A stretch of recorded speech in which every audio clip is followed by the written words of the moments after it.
Hey guys, Glockster42. Well, there's a Tamiya T55. I built this kit way back in 2003. It was just after Tamiya came out with their T55.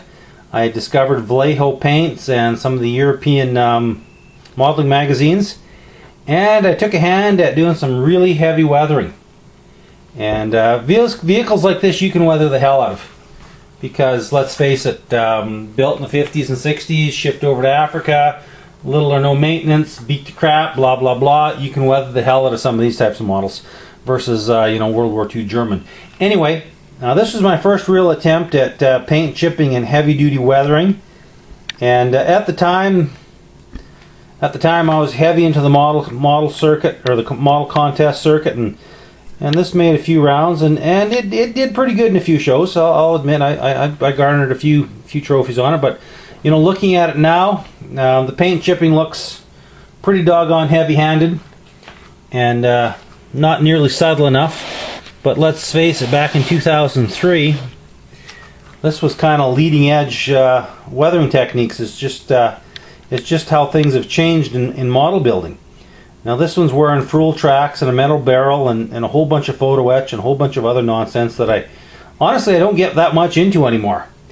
But back in the day, I was still trying to, I guess, prove myself. I'm not sure, but anyway, there's one of my T55s, and I really have to I think I'm gonna have to revisit this subject. I've got another T55 in my model stash, and I'm kind of curious to see, after 10 years later, how would the weathering look now?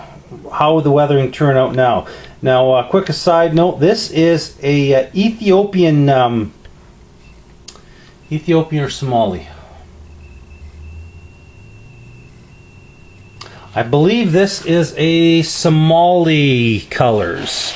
Actually, a Somali elite presidential Guards tank unit, if I recall the pictures that I found for it.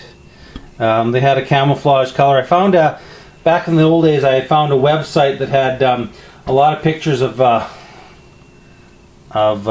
wrecked armor in Africa, and I wish for the life of me I could remember whether this was a Somali tank or an Ethiopian tank.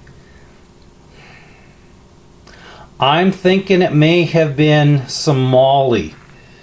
Yeah, that's it. It's a Somali tank. Somali presidential guards. Something like that. Damn, I can't remember. Anyway, it's an East African, small African nation with lots of problems. It's based on one of their tanks. But like I say, back in the day, I thought it was the cat's ass. But looking at it now, it looks a little heavy-handed and almost a little bit cliched with those heavy chunks of